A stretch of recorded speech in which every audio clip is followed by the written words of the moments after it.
जय हिंद दोस्तों। आप देख रहे हैं एग्ज़ाम मेट जी और इस वीडियो में बात करने वाला हूं नई शिक्षा नीति और आईएएस का एग्ज़ाम। आप सभी के मन में शायद ही प्रश्न आ रहा हो इस प्रकार का कि नई शिक्षा नीति से आने वाले समय में आईएएस एग्जामिनेशन पर क्या इफ़ेक्ट पड़ेगा, उसका प्रभाव क्या होगा और उसके परिणाम क्या हो सकते हैं। क्या कोई आईएएस के एग्जामिनेशन में भी चेंज आएगा नई शिक्षा नीति लागू होने से। जैसा कि आपको मैं बता दूं, आपको नई शिक्षा नीति जो है वो कब से लागू होने के चांसेस हैं, तो ये लगभग 1 से 2 साल इसमें लग सकते हैं इम्प्लीमेंटेशन में, है ना। उसी के प्रकार से प्रक्रिया बनेंगी, है ना। तो नई शिक्षा नीति जो पूरी तरह से वेस्ड है, आप ये मत सोचिएगा कि सरकार है, हमारी सरकार है तो इसने कुछ नया कदम उठाया है। नया नहीं है, वो बिल्कुल एग्जैक्ट ही, लेकिन आपको लिखना नहीं है ऐसा कहीं भी। ये मैं आपको जनरल जानकारी के लिए बस बात बता रहा हूँ कि जो वेस्टर्न पैटर्न है जिसकी मैं बात करता हूँ आपसे, वेस्टर्न पैटर्न, है ना। मैंने अक्सर बात करी है, आज से 2 साल 1.5 साल पहले भी मैंने इस पर बात करी थी। वेस्टर्न पैटर्न है क्या, बस क्या किया है, वेस्टर्न जो कंट्रीज़ हैं वहाँ पर जो नीतियाँ लागू हैं उन्हीं को कॉपी पेस्ट जो है करके यहाँ पर लागू किया जा रहा है। ये एक अच्छी बात कह लीजिए, क्योंकि हमारे यहाँ के लिए तो वो नई शिक्षा नीति ही है अपने आप में, है ना। लेकिन ये जो शिक्षा नीति बाद में लागू हुई है, यूपीएससी एग्जामिनेशन का में जो चीज़ लागू हैं अभी, वो पूरी तरह से वेस्टर्न पैटर्न पर ही लागू है। यानी कि नई शिक्षा नीति जो आएगी वो बढ़ावा किसको देगी, हिंदी मीडियम वाले जो लोग हैं, जो हिंदी मीडियम की तैयारी कर रहे हैं, रीजनल लैंग्वेज में जो लोग तैयारी करते हैं यूपीएससी की, अपने क्षेत्रीय भाषाएं पढ़ी हुई हैं, उनको भी कहीं ना कहीं नई शिक्षा नीति समाहित कर लेगी, उनको इतना क्रिएटिव बना देगी पहले से ही कि जो आज का जो एग्जामिनेशन है यूपीएससी एग्जामिनेशन, जो इंग्लिश मीडियम वाले ज़्यादा हिट करते हैं, तो वो भी इसमें कहीं ना कहीं शामिल होने की प्रक्रिया में आ जाएंगे आगे।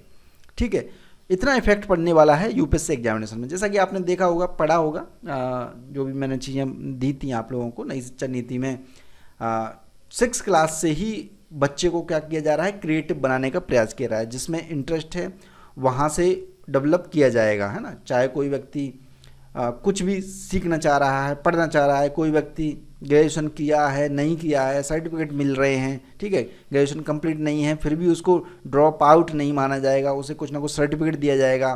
कोई भी सब्जेक्ट आप ले सकते हो, कोई भी स्ट्रीम में कोई भी सब्जेक्ट आप चुन सकते हो, इस प्रकार की चीज़ें कुछ होंगे, ठीक है। यानी कि डायमेंशन जो होंगे बहुत ज़्यादा हो जाएंगे। एक व्यक्ति का मन करता है इतिहास पढ़ने का और एक साथ ही साथ पढ़ने का क्या करता है, फिजिक्स पढ़ने का, तो वो भी संभव हो पाएगा इस शिक्षा नीति के तहत।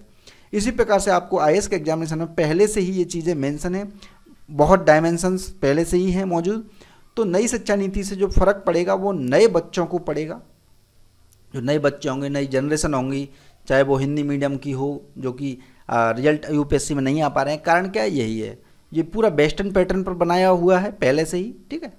सबसे जो बड़ी शुरुआत होती है बदलाव की, वो बड़े स्तर से एग्जामिनेशन में हुआ था, जो कि वेस्टर्न पैटर्न पूरी तरह से रख दिया था। विदेशों से संबंधित जो एग्जामिनेशन होते हैं ना आईएएस के, जैसे मान के चलिए यूरोपीय देशों में हों, ठीक है, बहुत सारी जगह एडमिनिस्ट्रेटिव के लिए, एडमिनिस्ट्रेशन सर्विसेज के लिए जो एग्जामिनेशन होते हैं, उन्हीं को क्या किया गया, हमारे यहाँ पर ला दिया गया बिना नई शिक्षा नीति लागू किए हुए। क्योंकि हमारी जो शिक्षा थी वो पुराना पैटर्न था, उसके आधार पर थी।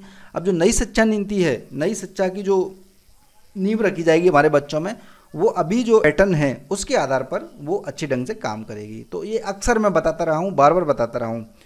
तो बिल्कुल अब यूपीएससी की तैयारी जो है, हिंदी मीडियम वाले, मीडियम का ज़्यादा फ़र्क नहीं रह जाएगा आने वाले टाइम में। हाँ, अभी तक जो फ़र्क है वो बस यही है, थोड़ा सा क्रिएटिवनेस जो होती है वो इंग्लिश मीडियम में ज़्यादा है। अब यदि इम्प्लीमेंट ये एक साथ हो जाती हैं सारी चीज़ें और लगभग जैसा कि सेंट्रलाइज करने का प्रयास हुआ है, तो ये एक अच्छी चीज़ है शिक्षा का, ठीक है।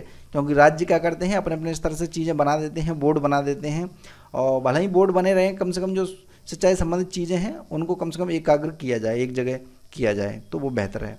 तो इस प्रकार से आपके आईएएस के एग्जामिनेशन में जो अभी तैयारी कर रहे हैं उन पर इफेक्ट नहीं पड़ेगा। हाँ, ये हो सकता है आने वाले टाइम में आईएएस एग्जामिनेशन में से इंग्लिश कंपलसरी को हटा दिया जाए, ठीक है, और जो सब्जेक्ट है, जो एक ऑप्शनल सब्जेक्ट होता है, उसको भी कहीं ना कहीं किया जाए। लेकिन आने वाले लगभग 3 से 4-5 साल हैं, अभी तो नहीं होने वाला है ना। क्योंकि नई शिक्षा नीति है, इसी पर फोकस होगा और उसी के तहत जो एग्जामिनेशन बना हुआ है अभी का, वो इसी नीति के तहत बना हुआ है, क्रिएटिवनेस वाला। तो इस प्रकार से मुझे कुछ बात करनी थी कि क्या इफेक्ट पड़ेगा आईएएस के एग्जामिनेशन पर नई शिक्षा नीति से। तो इफेक्ट क्या पड़ेगा, ये आईएएस का एग्जामिनेशन तो पहले ही नई शिक्षा नीति पर ही लागू था, ठीक है। जो नई शिक्षा नीति अब लागू होगी वो उसी आधार पर बनाया गया था पहले ही, क्योंकि मैंने चीज़ें सारी आपको बता दी। इस वीडियो को लाइक और शेयर जरूर कर दीजिए। जय हिंद, जय भारत, धन्यवाद।